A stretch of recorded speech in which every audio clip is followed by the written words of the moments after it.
آپ لوگوں کے سامنے حضرت خباب بن ارت رضی اللہ عنہ کا واقعہ بیان کروں گا۔ حضرت خباب بن ارت رضی اللہ عنہ بنو تمیم قبیلہ سے تعلق رکھتے تھے۔ ایک مرتبہ دوسرے قبیلہ نے حضرت خباب بن ارت کے قبیلے پر قبضہ کر لیا اور ان کو غلام بنا دیا۔ اسی طرح حضرت خباب بن ارت رضی اللہ عنہ غلامی کے بازار میں بیچے جا رہے تھے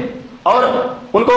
ام انمار نام کی ایک عورت نے حضرت خباب بن ارت رضی اللہ عنہ کو خرید لیا۔ حضرت خباب بن ارت رضی اللہ عنہ کے اندر ایک ٹیلنٹ تھا، ایک ہنر یہ تھا کہ حضرت خباب بن ارت رضی اللہ عنہ لوہار تھے، لوہے کی زرہیں بناتے تھے، تلوار بناتے تھے، بہت زیادہ فیمس سے مشہور تھے، اتنے مشہور تھے کہ پورے عرب میں ان کا چرچا چلتا تھا۔ حضرت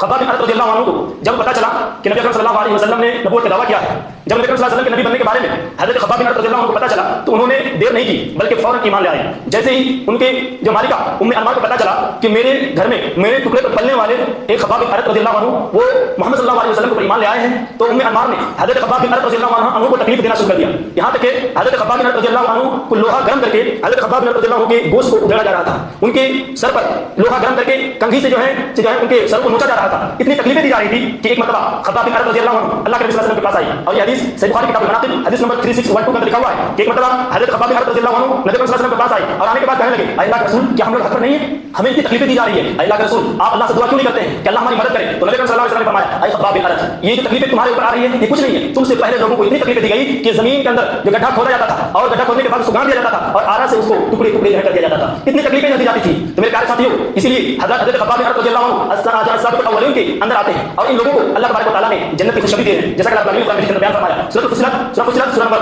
41 پارہ نمبر 24 آیت نمبر 30 ان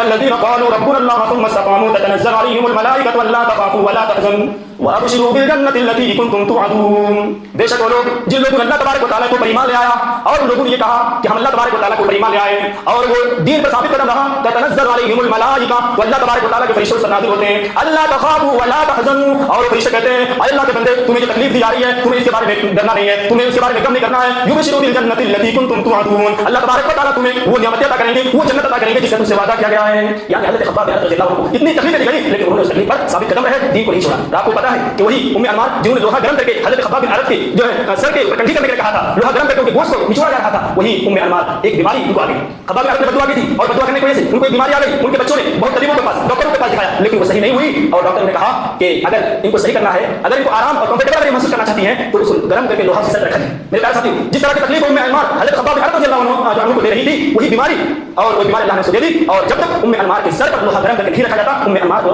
آرام نہیں محسوس ہوتا۔ اس سے میرے پیارے ساتھیوں اگر ہمارے اندر ایمان پیدا ہو، اگر ہم حقیقت میں مومن بنے، اگر ہم حقیقت میں مسلمان بنے تو آج ہماری تکلیفیں آ رہی ہیں یہ تکلیفیں آپ کو گھبرانا نہیں ہے، ان تکلیفوں کو آپ کو فیس کرنا ہے، اللہ رب العالمین دیر ہی صحیح اس کا انتقام لے گا، اس کا بدلہ لے گا، بشرطے کہ ہمارے